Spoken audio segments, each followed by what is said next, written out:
In today's shocking turn of events, former President Donald Trump faced an unexpected and humiliating spectacle at the National Mall. What was supposed to be just another day of posturing and political theater for him quickly morphed into a public reminder of his most controversial associations.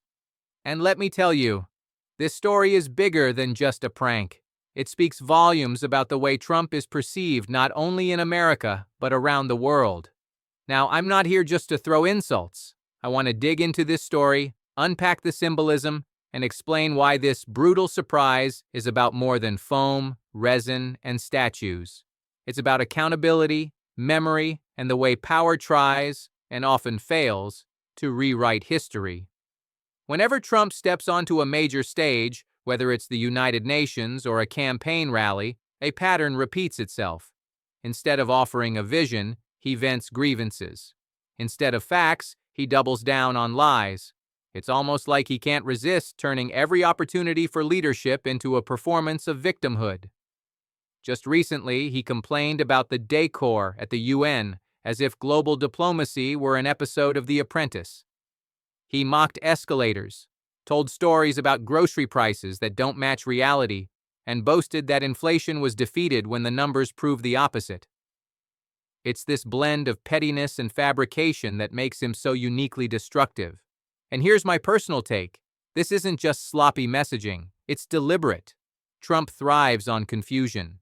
He knows that if people are debating his lies, they're not debating solutions to real problems. That chaos is the brand.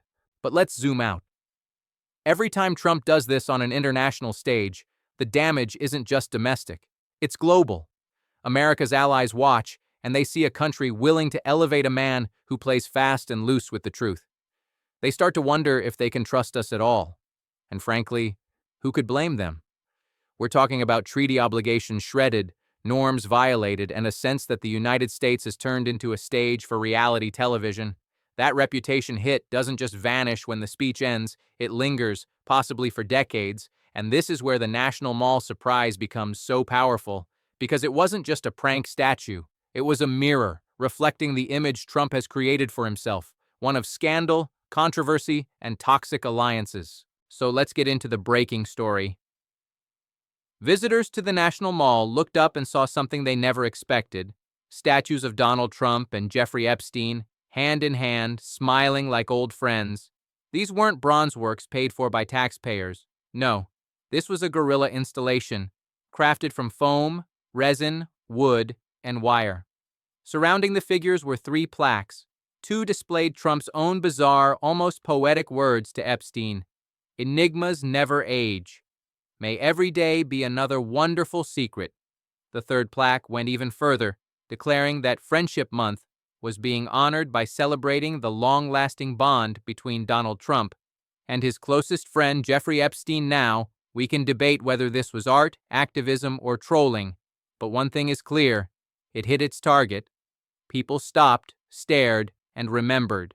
And that's the point: remembrance. The activist group behind the installation called themselves the Secret Handshake. In their statement, they said the statues were meant to celebrate the friendship of these real men and promised they'd remain up until Saturday. Think about that for a second. Whether you find it funny, disturbing, or both, the symbolism is undeniable. Trump has tried for years to distance himself from Epstein, claiming he kicked him out of Mar-a-Lago and had no real ties. Yet photographs, quotes, and historical records tell a more complicated story. The statues weren't just mocking Trump, they were resurrecting a chapter he desperately wants erased. My personal opinion? This is the power of public art when it's done right. It cuts through press releases and spin, forcing a conversation people in power would rather avoid. Of course, the White House rushed to respond.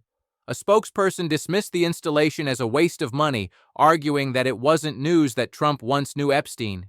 They insisted Trump had been the one to push for transparency, claiming he had long criticized Epstein's behavior. But here's the reality check: no documents have been released under Trump's watch, no transparency has been provided. The Epstein files remain sealed. And the idea that Trump was some kind of crusader for victims? Please, that narrative falls apart the moment you look at the facts. This response shows something bigger too. It reveals how defensive Trump's circle gets whenever Epstein's name resurfaces, and maybe that's the real reason why activists targeted this exact sore spot. Let's not get lost in the humor of foam statues. This is about cultural memory. Trump wants to control the narrative, to erase or downplay the parts of his past that make him look weak or compromised. But art like this says, no, we remember, and we're not letting you bury it. The National Mall isn't just a park, it's America's symbolic living room. It's where we put monuments to presidents, heroes, and defining moments. So placing Trump and Epstein there, even temporarily, was like hijacking the stage where national memory is written. That's powerful. And here's my take. This installation wasn't only about Trump. It was a reminder to all politicians that reputations can't be curated by press teams alone. The public, through art, activism, and yes, even pranks, still has the power to define how leaders are remembered. So here's where we're at. Trump walked into another day expecting to dominate the stage, but instead the stage dominated him. He didn't just face critics in the media or on Twitter, he faced a physical reminder, something people could see, touch, and photograph, that tied him to one of the darkest scandals in modern American history. And whether you love the art or hate it, that impact is undeniable. Let's dig deeper into why this prank matters psychologically. Trump has always thrived on image, from the gold-plated elevators of Trump Tower to the red MAGA hats worn across the country. He understands branding better than policy. For him, perception is reality.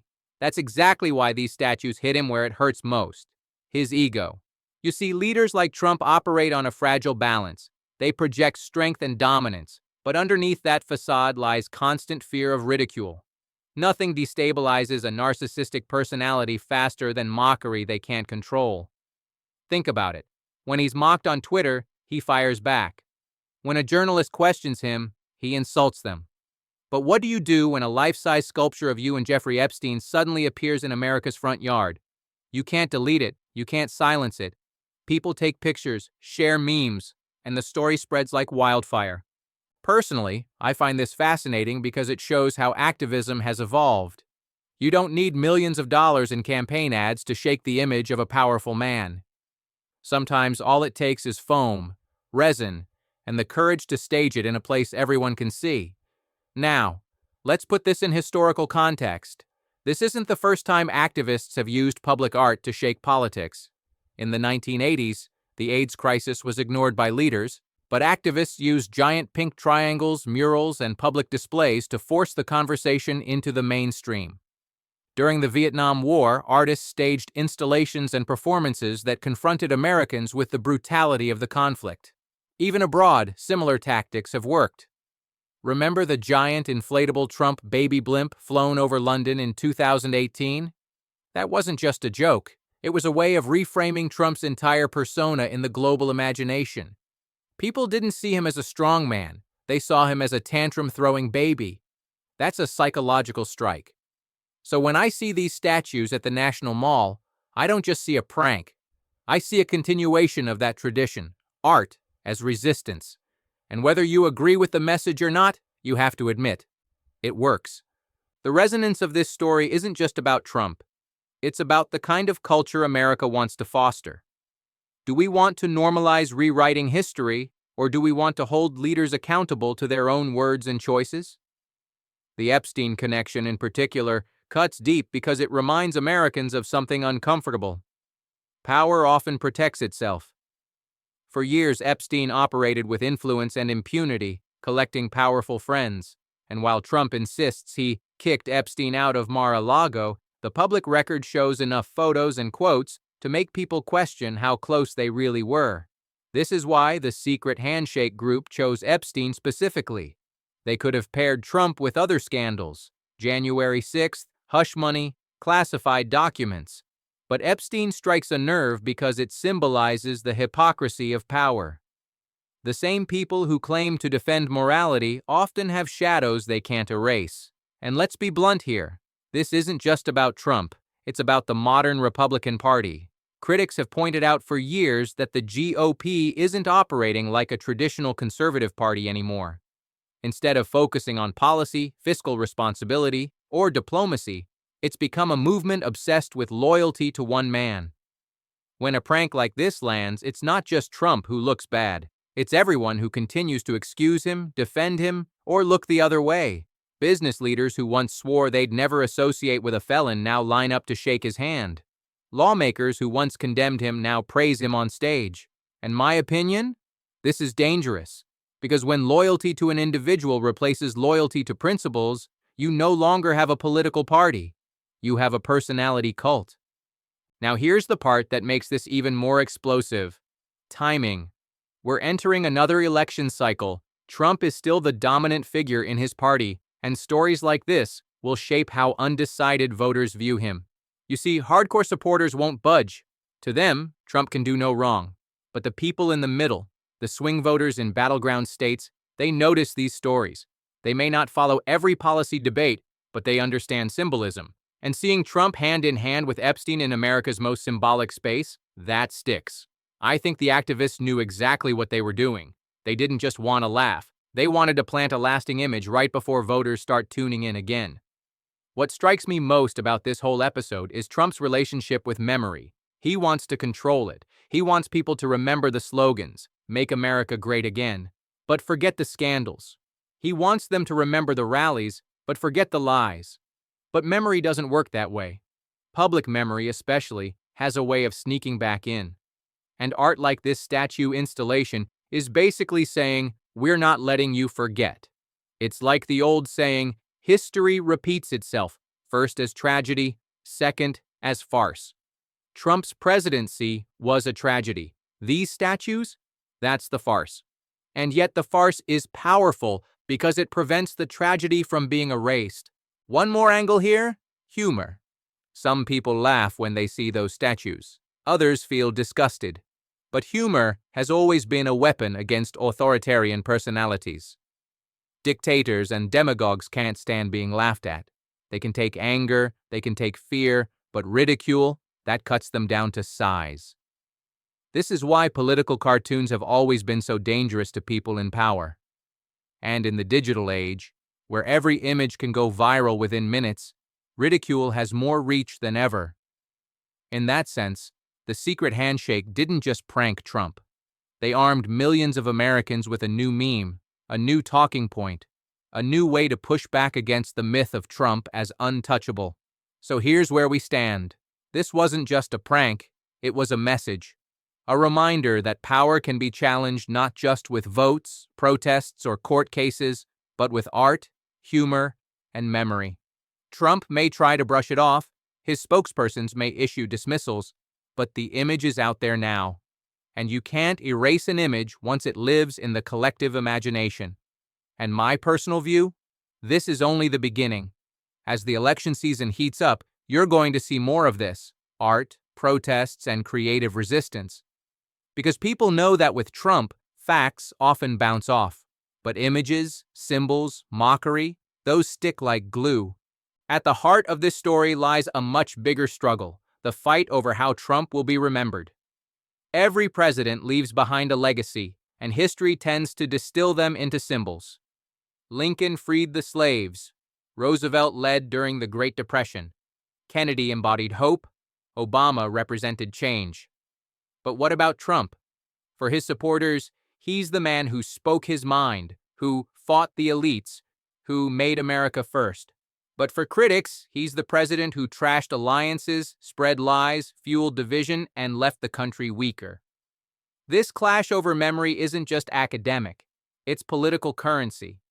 If Trump's version of his story dominates, it gives him fuel for another run at power. If his critics' version sticks, it limits his ability to control the narrative. That's why these statues matter so much. They're not just foam and resin, they're symbolic grenades thrown into the battlefield of memory. Now, let's talk satire. For centuries, humor has been one of the most powerful tools against tyranny. Kings feared court jesters not because they were funny, but because they spoke truths nobody else dared to. In modern politics, satire works the same way. Think about how Saturday Night Live sketches shaped perceptions of politicians, or how late-night hosts highlight hypocrisy through jokes. These moments stick in the public mind more than policy briefings ever do. The statues of Trump and Epstein work on this same principle. They're absurd, exaggerated, and shocking. But beneath the absurdity lies a sharp truth. Trump's history is entangled with figures he'd rather forget, and once that image is out there, him holding hands with Epstein, you can't unsee it. Personally, I think this is one of the most effective forms of resistance. It doesn't argue, it doesn't debate, it just shows. And in showing, it reshapes how people see the man who wants to return to the Oval Office. Now let's be realistic. Will a prank like this single-handedly destroy Trump's campaign? Of course not. His base is loyal to the point of blindness. They'll dismiss this as liberal propaganda and move on. But campaigns aren't just about the base, they're about margins.